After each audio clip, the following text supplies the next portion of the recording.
एकनाथ शिंदे साहेबांशी त्यांच्याबद्दलही बोलले आणि दादाशी बोलते. आता सकाळी 9 वाजता ते बोलतायत, तर आता आपण काय करणार? काय बोलतात? आता पासपोर्ट जाहीर ते काय परदेशात गेले नव्हते. त्यांनी स्पष्टपणे काय सांगायचं ते आपल्या भावना सांगितलेल्या आहेत.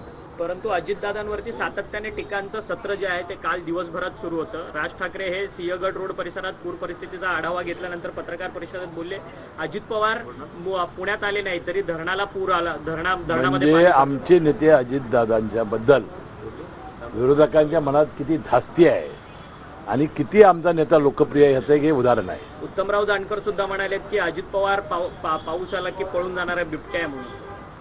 आता कुणी काय बोलावं? आता जे लायकी आहे का सांगा बघूया त्या जानकराची. आणि विनाकारण कुणी उठायचं, कुणी बोलायचं आणि तुम्ही प्रसार माध्यमांनी दाखवायचं, तर हे दुर्दैव आहे.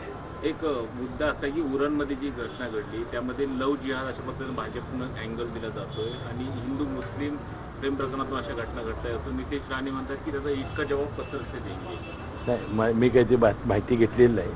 मला वाटते पोलीस समर्थ आहेत, कायदा सुव्यवस्था ते कायदा सुव्यवस्था पाळतील. परंतु नवी मुंबईत देखील अशीच एक बलात्काराची घटना जी आहे ती